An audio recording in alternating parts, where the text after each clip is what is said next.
Believe it or not, Eraserhead is my most spiritual film. What will elaborate on that? No.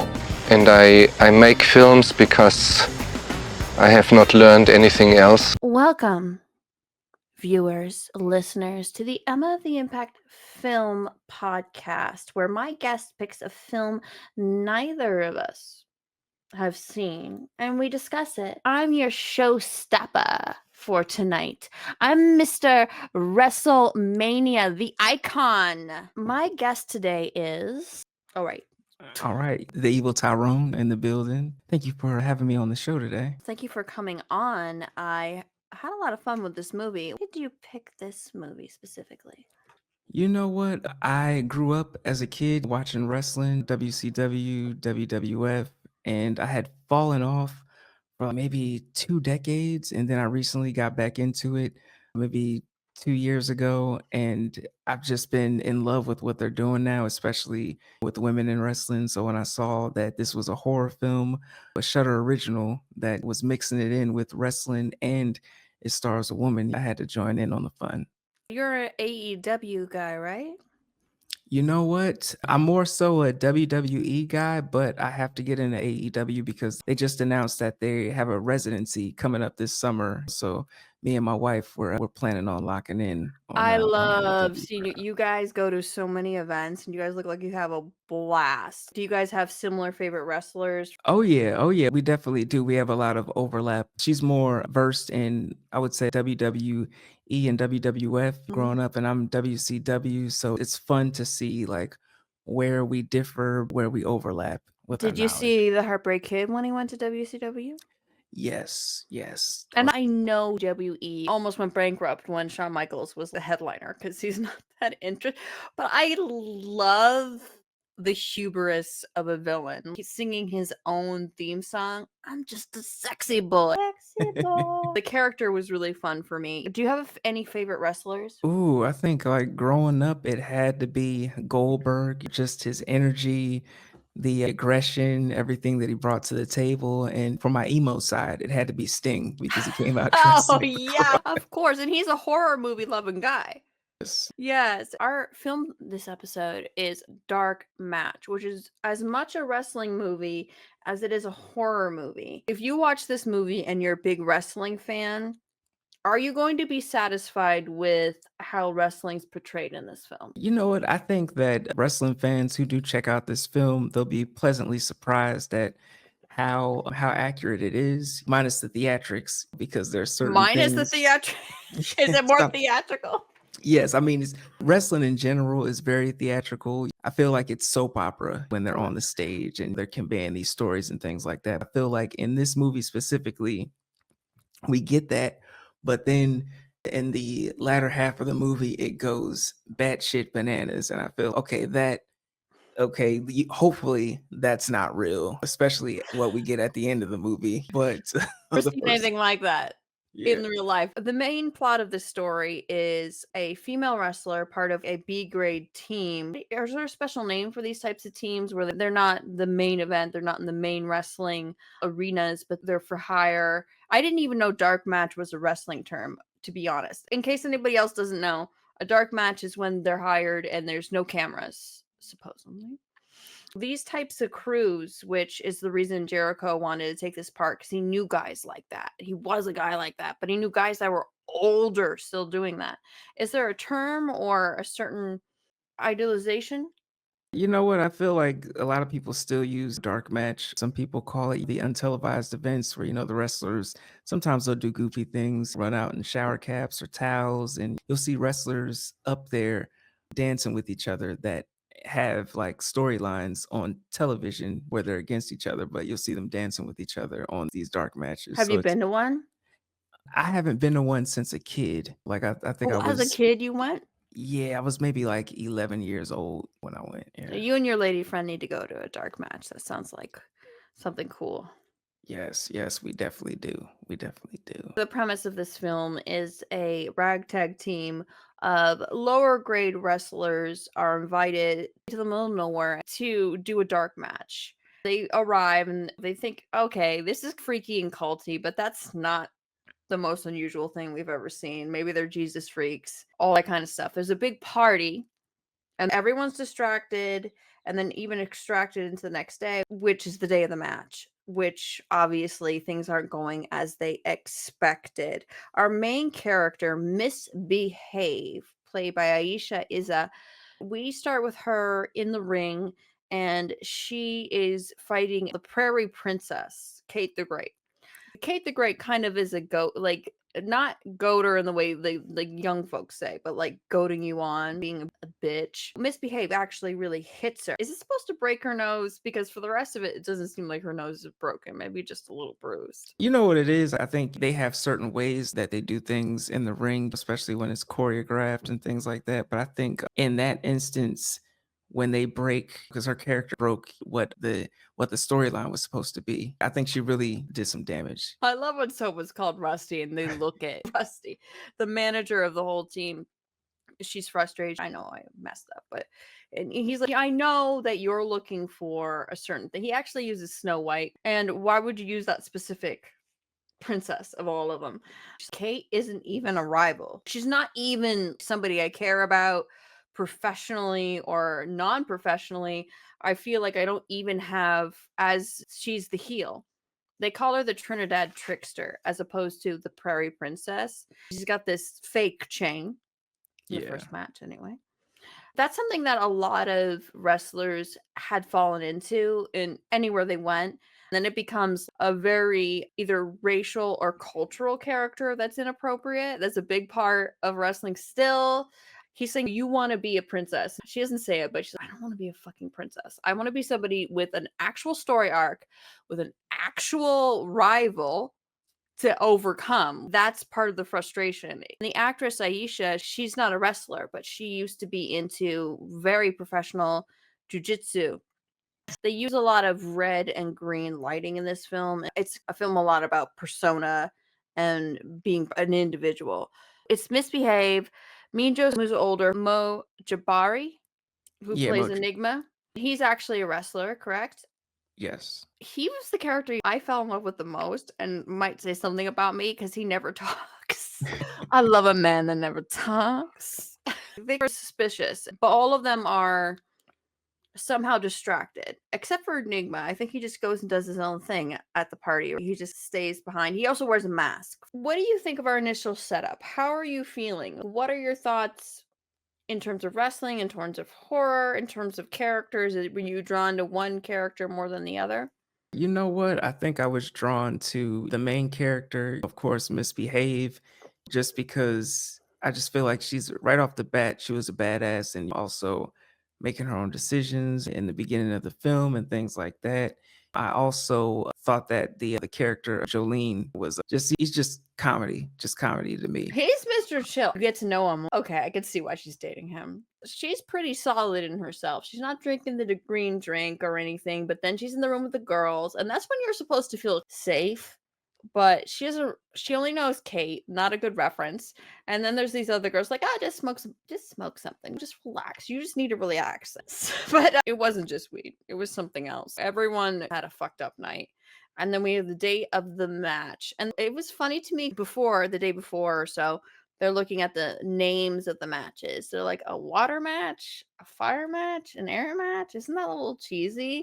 Isn't that a little bit wrestling? No, look, listen, when I saw that shit, I was like, damn, I wish we actually had more of that in real life because we have things like ladder matches and street matches and we got Cage. something called cage matches, things like that. But it's to have a water match or to have a wind match. One thing I've glazed over is Chris Jericho's role in his introduction in the film. What are your feelings on Chris Jericho as a wrestler? You know what? Chris Jericho is he's a classic. Of course, he's a legend, classic wrestler, and he's still doing it. He's still doing his thing right now in certain arenas. But to see him in film, to make his transition into film, and he's been doing it all these years, it's always fun to see him on the screen. Even when it's not comedic, there's still a level of comedy in it for me. And I don't know if it's just because of how he delivers his lines or whatever, but he's He very, does best. yeah. Have you seen Mr. Nanny, the original with Hulk Hogan, who I know is a despicable human being, but Yeah. back when he was popular, did you see the original Mr. Nanny before The Rock remade it? Yes, I did. The original. know. Yeah. Yeah. It's those movies where the big hulking dude, whether it be Hulk Hogan or Arnold Schwarzenegger, and they're just around kids. It was classic back in the Schwarzenegger does day. it a little better though. Very much, very much. Was Randy Savage ever in a film? And we know Slap into a Slim Jim, but was he ever in a movie? Do you think? He had to be. It slips my mind right now. I watched when Stone Cold was against the boss and put cement in the boss's car and all that stuff. We're like, yeah, you tell him, even though it's at that point wrestling's fake. I'm like, yeah, it's fake, but it's hard. It's not something easy to do. What is your take on the fake realness of wrestling in the sense you have to be coordinated. You have to be prepared. One thing that Aisha is the main actress who plays Misbehave said is she was surprised how much of it isn't rehearsed. She thought it Yeah. was super rehearsed and it's not a lot of the time. At least that was the impression she was given. You have to have a flow with it. A lot of people, they'll would ask my dad, because I used to watch wrestling with my dad. He's the one who got me into it. And he's, oh, stop watching it because it's fake. And I'm like, the storylines, yes, are fake, but the injuries are real. The risks that these folks are taking are real. They're hopping and jumping off ladders, flipping off cages, all this other craziness. So it's very real. Too real sometimes. I couldn't do it. Yeah. Imagine me getting into the ring, pulling the ropes down a little bit, and then I knock my elbow along the padded sidelines. I'll be like, "Oh shit, I'm done." That's You a know, film. That's a film right there. Just non-wrestlers being like, "Hey, we I need a could do it. league It of looks easy. non-wrestlers." Like the moment I hit something on my elbow, oh, And they've got to keep it going. They've got to ow. I think last year they had a pay-per-view event where one of the women during the match, her arm came out of her socket. What? And Rhea Ripley, her arm came out of her socket, and she kept the ref was like, "Are you okay? Are you okay?" And she's like, keep going. So her partner, Liv Morgan, the one who she's wrestling against, she has to keep it going. She can't be like, "Oh my God." So she just starts kicking her in the arm and selling it. And we watch That her arm back in the sock. Like you have to have a flow with your partner. There's some wrestling terms I didn't know, like I mentioned dark match, but something I didn't know also was kayfabe, which becomes important to the plot, especially with one of my favorite characters, Enigma. What is kayfabe? Yeah, it's just a term that lets you to always stay in character, especially Mm. if you're out and about or you're at an event or anything. It's okay. Of course, you live your life as your human self. You're separate from your wrestling persona, but you always want to sell that idea of whatever you're representing in the ring. Whether it be heel, you're going to be a heel, or whether going to be a baby face, you're going to be a baby face, especially within the ring. You're never supposed to let us know, the audience members know, that it's not real. Would you want to be a baby face or would you want to be a heel if you could choose? Ooh, I think I would want to be a baby face only because I feel like it's a little bit easier to make money as a baby face. Like you get to go to the hospitals, visit the sick kids, you get the endorsement deals. If you're a heel, you have to be iconic in order to make like money and things like that because they don't want you in public. The baby faces are. When I heard Michael Cena had turned heel, I'm like, what? And then I had to go watch.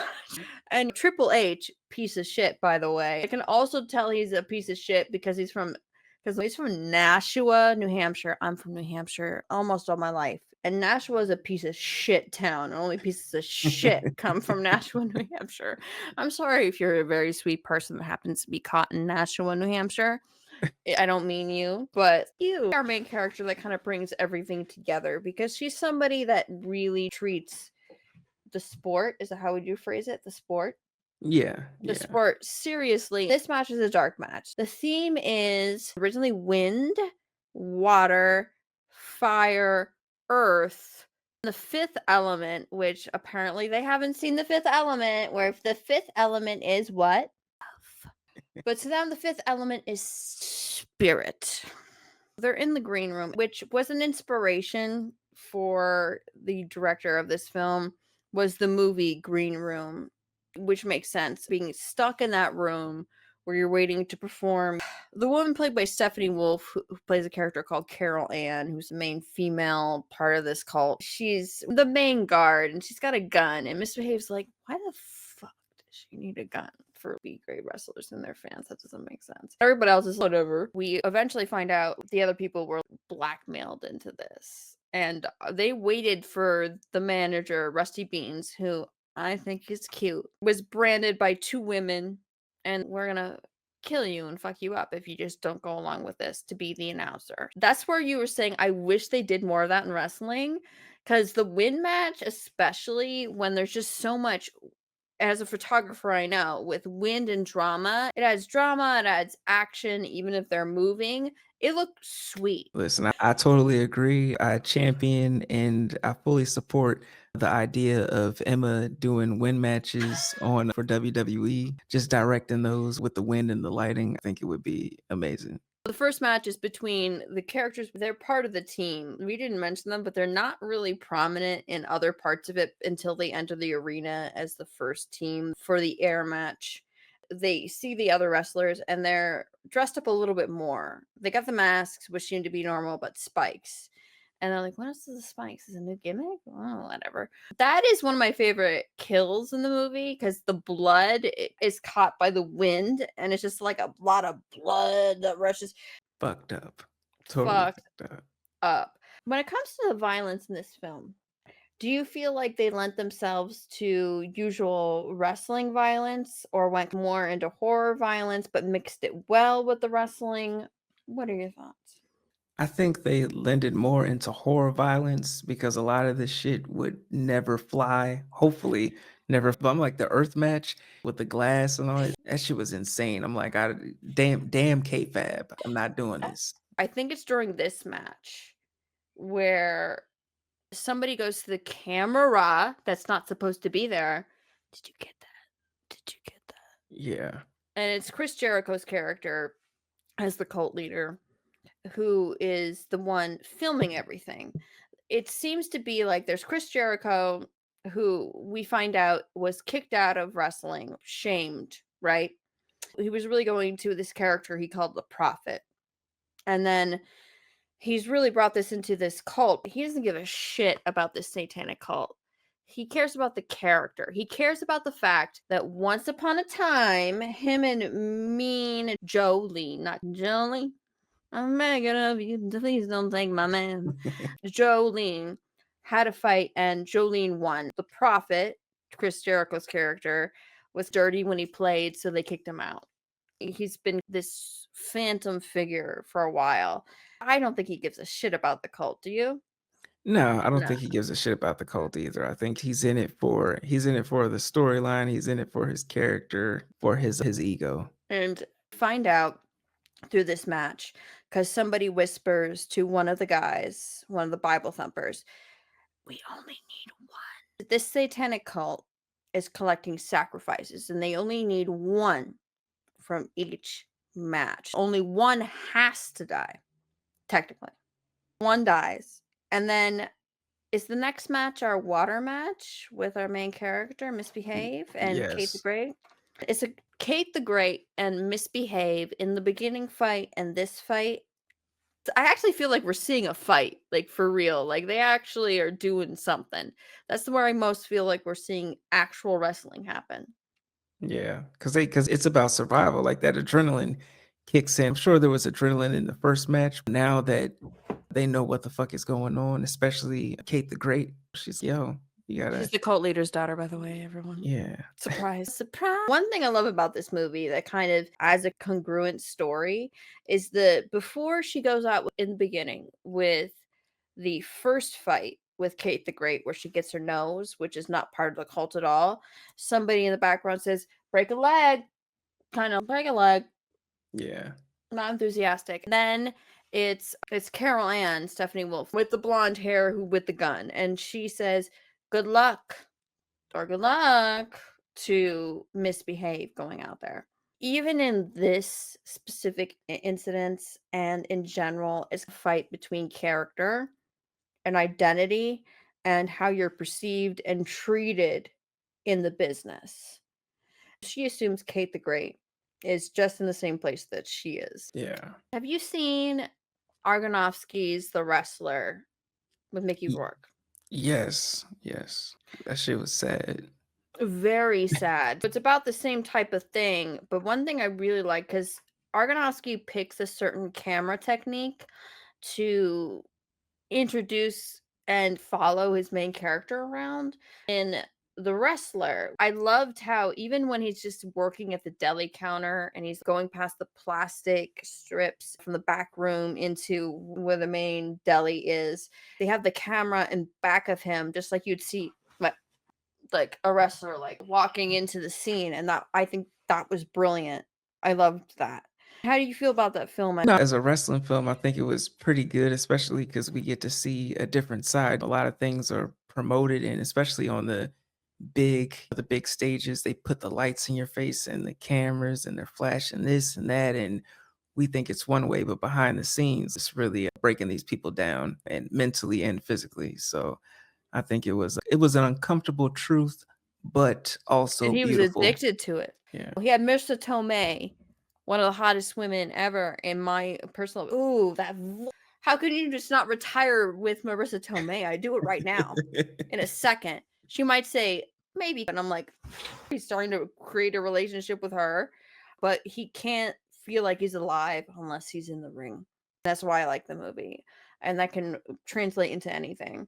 But with this film, is very similar, and it's mostly talked through when it comes to the older guy. It's Mean Jolene, who's misbehaves boyfriend. Yeah.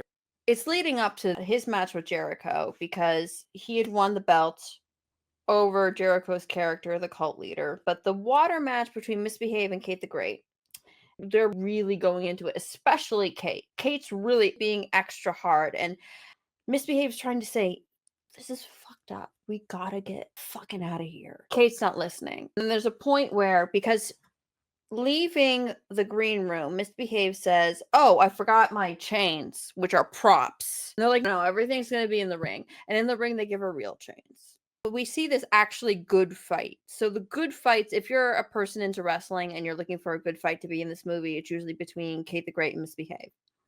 And Kate the Great's more like gymnastic. Eventually has Kate the Great, her chain is around her neck. And Yes. Kate the Great looks at her dad, who is the cult leader. She's, call it, dad, call it. He just needs to say, and it's done, or there's something he could have done. In my opinion, he had plenty of time to stop anything bad from happening to Kate. But in the moment, in this very fucking scary scenario, Misbehave guts the chains, Kate the Great, dead to the ground, and Misbehave is shocked. So she walks backwards. She's like, holy shit, did I just do that?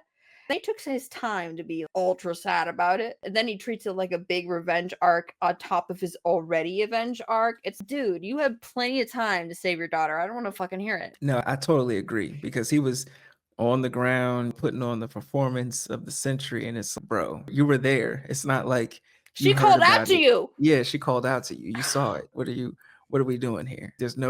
You're not gonna sleep good. You're not gonna have any good night sleeps at anytime soon. Anytime soon. I think they did it justice. Like they could have, of course they could have improved upon it, but I think they did it justice, and especially because in real or quote unquote real wrestling, we see a lot of these people, they have real life scenarios happen to them. And then behind the scenes, the big bosses will be like, all right, how can we put this into the show? And then we see them act off of it. But it's actually someone really died, or someone really cheated on someone, or someone really got injured, but you're sitting there making a story out of it. And it's so I think it was accurate because I think in that business, there's a lot of people who would sell their soul or would sell their family's soul Especially if for you work for McMahon. facts. Terrible human. That is a big story. There's documentaries about that story. Misbehave that's fucked. She tries to stop, and then Enigma is next. He's the fire match, and he gets burned alive. And I'm like, I love her. I love a quiet man. I love a loud man too, so I guess I have a range. But anyway, He was just so sweet. Of course, you seem sweet when you don't talk and you have a mask on. It's hard to read your emotions, so you always seem like just very aware and sweet. Thinking of Mr. Bean when you sound like a Mr. Bean. quiet man. And Enigma is burned to death. And then the Earth match, is that the Earth match? Yeah. And then the fire match is between me and Jolene. I keep on making it sound like Jolene. Me and Jolene and this other guy that's just yelling, they made me, like, was it his daughter they kidnapped or something? Yeah. Yeah, they kidnapped my daughter. In the back room, in the green room, Misbehaves had her match, and I think it's Rusty Bean that's been sent back there because he wasn't doing a good enough job because he's fucking terrified. The whole point of this is that Jericho, the cult leader, he's taping this to make so much money on a snuff film. As a person that has a certain amount of knowledge of film distribution, this is supposed to be the 80s, so it's a little different. So I can't really speak for the 80s market of snuff film distribution or distribution of controversial films. Do you know Unearthed Films? On Earth? No, I've never heard of them. You have. Any movie that's on the most disturbing list that's available in America is usually Unearthed Films, like a Serbian film or any of the guinea pig films. It's usually them. And that's not the only thing they do. They do Yeah. actually bring really good cinema to that is lo-fi that usually wouldn't be seen. So I'm not saying anything bad about Unearthed Films. I think they got their popularity from usually a Serbian film and vomit gore dolls. I'm not gonna get into that. That's a whole other topic. That's a whole other freaking topic, Tyrone. Yeah, that's Oh, the titles themselves. but back to Dark Match. I don't really see how we can make money off that, but we'll go with it.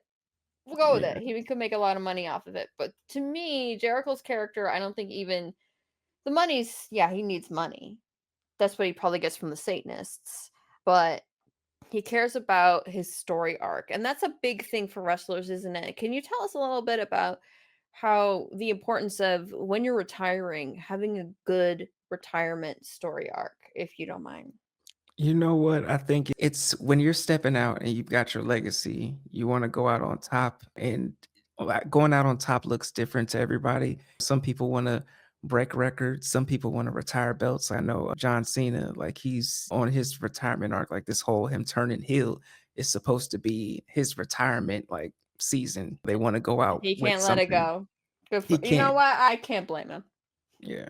He wants to be memorable. Everybody wants to be remembered, and you want to, and a lot of times you want to break a record that it's hard for a lot of people to break. So I think he's got the belt, so he's a 17-time champion. So he's trying to hold on to that. So Is he the record breaker for that? yeah. For me, one of the best mic talkers in my time, I'm not saying of all time because I cannot say. And it's going to be basic and it's going to be boring, but it'll also be friendly to our non-wrestling audiences.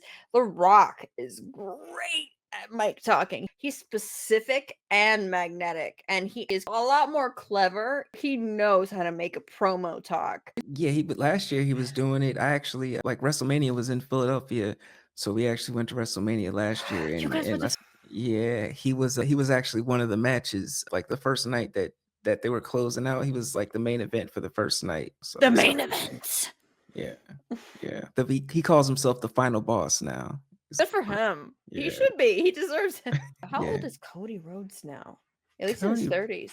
He's got to be like his late 30s. Yeah. Our age? He's really our age. Yeah, he doesn't look like it, but he's got to be in his late 30s. Because they didn't know what to do with him for a long time. I'm sorry, we're talking a lot more about wrestling than the movie. I apologize. Because they didn't know what to do with him for the longest time. He was a heel to begin with, wasn't he?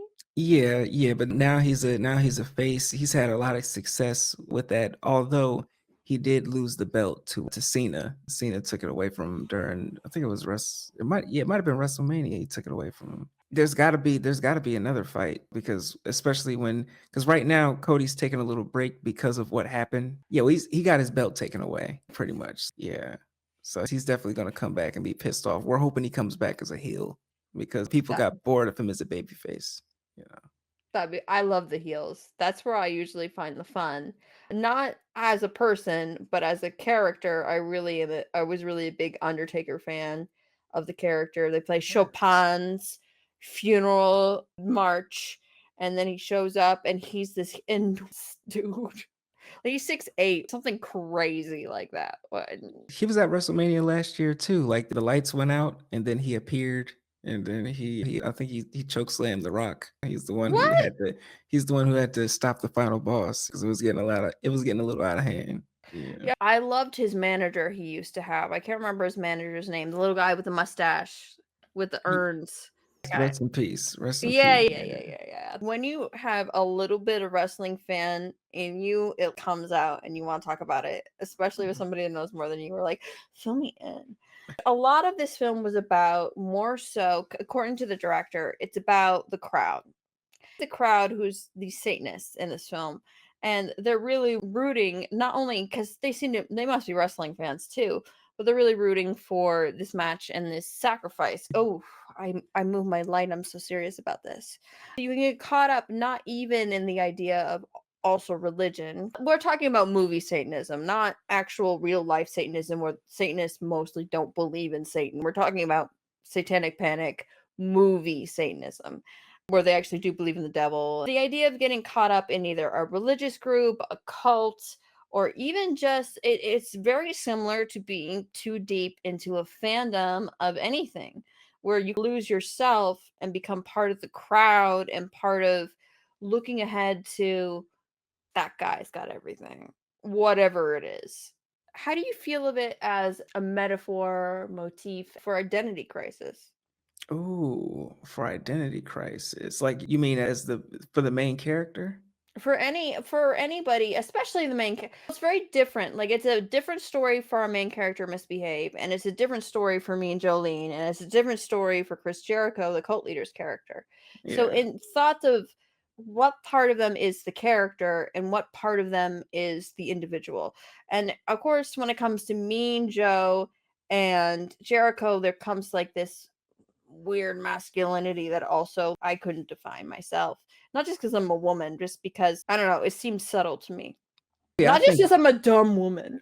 It's no, not what I meant. for wrestling in general, especially when you're getting into character and kayfabe and everything like that, I feel like you have to believe in it so much and practice in the mirror, sometimes hiring acting coaches and things like that. So I feel like you Do they can, hire acting coaches sometimes? yes, they have Ooh, to. You can tell the ones who do hire the acting coaches versus the ones who don't. Do you think The Rock did? Or Hell, because hell he's yeah. so good at that mic. Listen, he's iconic. He's not just an actor, but he wouldn't be an actor if he didn't get into wrestling, get into that. And that is apparent in the crowd, but it's more apparent to me in the storyline between Mean Joe, Lean, and Jericho. And I saw a lot of comparisons of Misbehave, our main character, being like, is she truly a final girl? And I thought, no, she's more like Ripley. She stayed behind for Enigma, she stayed behind to save Joe. And that's a hero to me. So, how do you feel about people comparing her as a certain type of final girl? I think she is a final girl in every sense. I think when people talk about like final girls and final boys nowadays, it's the definition has expanded. So I feel like, Certainly. yeah, of what the context of what we're talking about with her, she definitely falls into that bag. Have you read, see, this is me cheating because the book's right behind me. Miss Clover's Men, Women, and Chainsaws. No, I have to add that to my list. I'll add it to your list. And also, the revised version has an interesting introduction by her where she talks about how most horror fans talk about the final girl is too separated from the rest of the material to be how she actually meant final girl. Final girl usually has to see the suffering of all of her friends die. She's a survivor, which I agree. Yeah, Missy Hayes is the final girl in a way, but to me, she's more the hero. So she's is everybody accounted for? That's the girl I want on my team. Is everyone accounted for? Where's Emma? Because I can't help myself. You know what I mean? If I was in that situation anyway. So that's what I really like about her. So Kate the Great, dead, obviously, adds to Jericho's cult leader edge, which I think that was supposed to be the message, that he had plenty of time to stop his daughter's death. It's just part of the story for him. And for him, everything that's happening is part of the story, which is a metaphor for certain wrestlers that stick that way. Not as much as a literal sense with this character, but the idea that you can get caught up in your own fiction, in your own hubris. I'm the prophet. Who's Kate the Great? It leads up to the match when it comes to Joe, and which is with another wrestler who says, they're making me do this.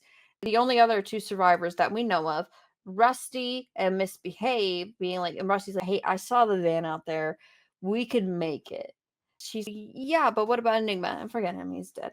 But then as they're leaving, we see the bodies laid out near a pentagram, and we see Enigma move a little bit, and he had done the, what is it called, K-Fab? Yeah, the K-Fab. Yeah. K-Fab, because she just says K-Fab, right? Because he had his hands, he had to force himself to be put in this like clay in a very painful way. It seemed like very hot, with glass around his hands. The other guy too, for this match. That's intense, man. So they have to free him of that, and then he's part of the team that's escaping. And then Misbehave says, I can't leave without Joe. That would be me too. I couldn't leave without my person. My specific person's out there looking to the death match. You know what? I've lived long enough. I'm gonna go try. I couldn't leave them behind. Then that match, which is the fire match, ends, right? And then it's Jericho as the cult leader and Joe finally back in the ring together after Jericho had cheated and been deceptive as in his wrestling techniques, and was rightfully kicked out of whatever wrestling group they're part of and became an outsider. And Misbehave is interesting because she's a character. She's one of those people that never got a rival, never got a proper story arc, isn't treated seriously in the business. And Joe, who's now he's an older dude, he did get a story arc. He did get his win. But he's a person that's grown outside of wrestling. I'm not the character. I'm just me. You know, when he's entering the ring with Jericho, and he's like, are you even like a Satanist, man? For real. Then Jericho shows he takes off he has like this, I don't know what it is, but I'm assuming Satanist tattoo. Did you know what that was? Yeah, but it looked like a Satanist tattoo. At least that's what the PAs tried to do. You know? Yeah. So we're assuming a Satanist type tattoo to show he's serious, but to me, it didn't take. He's a person that has become the character. He's not a person anymore. He's his wrestling character. Where Joe Lean has actually become a person who is a wrestler and has a wrestling persona. So he's evolved even more than when he was younger. This is something that I do. This isn't who I am. I can't remember what his name was, David or Sam. He's like, David, come on. Yeah, David. Yeah, David. Yeah, David, come on. Are you fucking with me? Because for real, this is stupid. That would be my attitude. Are you even a Satanist? Because for real. And then what happens? You tell me. I've been talking a lot. Listen, then they have their match. Some wild shit happens. We get the big conclusion as far as the precursor to shit starting to fall apart in that arena. As far as this is before we get the reveal of the monster, the quote unquote. In the arena. And she really is the one that wins the match. Really. She gets the belt. For real. She does. It was somebody that's athletic that can do it, because they really needed to find somebody that could do those moves and be a good actress. They're leaving. Obviously, Jericho dies, but we see Miss Carol Ann move towards the light, or move away from the light. It's confusing. It depends on the moment whether Carol Ann's supposed to move towards or away from the light. She's serious about the Satanist shit. That's like her thing. Like, not wrestling. She's a Satanist. So enough bodies had actually accumulated, including Jericho's, for her to make the chant. Sacrifices have been made. And so they're in the snow. They're leaving. It's Rusty Bean, Mean Jolene, and unfortunately Enigma passed away. That pissed me off because he came back to life and then they killed him. What the fuck? Anyway, I hate that. And so it's basically Misbehave, Mean Jolene, and Rusty's driving. They're in the middle of nowhere in the snow, and then all of a sudden, this demon, enormous, green, Yes. the color green, shows up, and Misbehave's gonna get out and she's gonna fight it because she's finally won the belt. And look, some Prairie Princess Kate the Great is not a worthy rival. This thing, whatever it is, that's a she actually gets her worthy opponent. We don't see what happens, but obviously imagine she kicks its ass for Listen, sure. she had a legendary night. She had to face Kate the Great, put her down. Then she got to face Chris Jericho and put him down. And now she's facing this green ass absinthe filled demon. So it's how greater can you get than that? And you've got the belt. You're defending the title against this demon. It's a real opponent for her. As soon as that happened, as soon as she swang the chain, I was like, Netflix, Shudder, I need the series. I need the series. I know. I need a road trip. I would love a road trip with them. Then they pick up more of interesting folks along the way. More Sting wrestlers could be along in the way. it. Listen, Sting, hop in. Undertaker, hop in an episode. The Rock, Heartbreak Kid, maybe. hop in. Listen, the Heartbreak Kid. I know he's doing his thing over at NXT right now, but he can hop on NXT, in. what is that? It's like the rawer version or the more X-rated version of WWE. Like it's So still it's still owned by them. WWE. Yeah, but they're like, this is the extreme version. This is the cool version. So they've got the rappers and the younger wrestlers on there. Oh no, a year or two ago when I was watching, and WWF had more legendary characters coming out more often. Yeah, they had Stone Cold come out this year for WrestleMania. And Oh yeah? yeah, and Did the he damn fight? ATV. No, he just rode around in his ATV and he drank the beer. He did the beer thing. So You know what? I would have watched it for that. I can't. They got me. I would have watched that. Every time I hear a really fake sound effect of glass breaking, like where's Stone Cold? I was a Stone Cold fan too, of he's course. iconic. Iconic. Oh yeah, there was a character from AEW somebody sent me because I'm a big fan of Sunset Boulevard. And is it Dusty Storm? Is that the name of the character? Where she basically plays Gloria Swanson's character, and then her manager is like Max from the movie, the guy that looks like a butler. Who's that? Who's that wrestler? Tony Storm. Tony Storm. That's a theme. I gotta watch it. That's one of my favorite movies. I Yes. gotta. It's just that's cool. That's different. She's iconic. She comes out. Is she a She good definitely. fighter? She had one of the best matches of the year a couple months ago. Of course she did. She loves Gloria Swanson. Of course she did. Remember you just watched something because it was on? I've seen Problem Child 2 way more times than anyone should. That's because we didn't have a damn choice. Like we were watching the what is it, the programming channel where we had to see the channels It was even before that. and the times that went up or down your screen, and then if you missed it, Yeah, like in the TV guide, like it was different. And if you were bored with absolutely nothing to do and your mind is so, I can't engage with anything. I can't even read right now. I guess I'll watch Problem Child 2 or Honey, I Blew Up the Kid again. listen, that was a time. Listen, it's a beautiful nostalgia. No matter what channels you had available, we actually had what was called a black box, referred to as the black box back then, a bootleg cable box where you got all the channels. Every month we would watch the pay-per-view wrestling and they would advertise like, oh, if you purchase the pay-per-view, Lucky. you get a t-shirt. And I'm like, Dad, where's the t-shirt at? And he's like, you don't get a t-shirt because this is bootleg. Yeah, we're not paying for this. Son. I live with my grandparents, so they didn't know about that stuff. Oh, So, yeah. well, yeah. So with my grandfather, I've seen more Steven Seagal movies than any person ever should. Oh, me too. My great aunt, Marked for Death, that was one of her favorite ones. Steven Seagal was the shit back then. Where's the movie where everything ends in an industrial building? Like, they obviously like didn't pay much for an unfinished industrial building. That is 80s, early 90s to me, where an action or detective or any kind of, it's like some kind of rush in an industrial building that, especially if it's unfinished.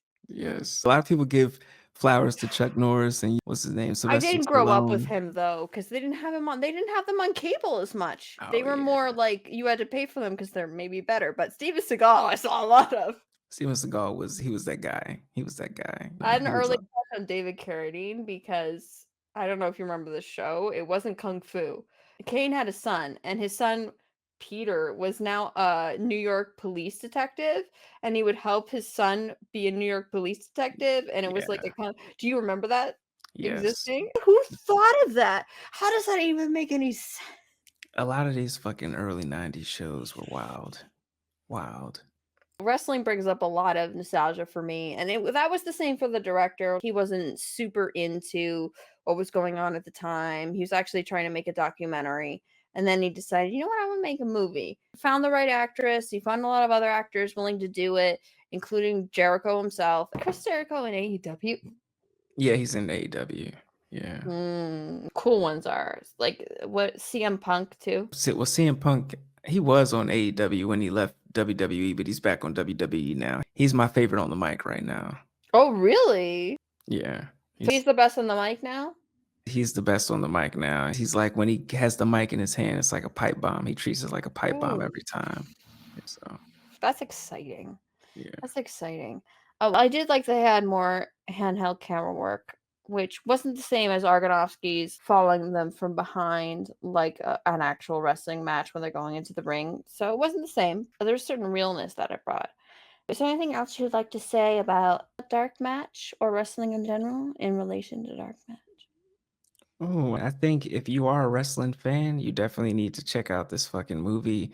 There's a lot of elements, especially in the first half, that range true, especially in the current climate that we are now. We have back in the day, it used to be like one or two or three at the most women wrestlers who they highlighted, but now it's so many. Like we're still not at the level that we're supposed to be as far as like main event and WrestleMania and stuff like that. But so many women wrestlers and especially women wrestlers of color out there. So just seeing something like this, it's very dope. And I hope that we get more of it. There's actually a show, which I forget the name, but there's a show on HBO Max right now.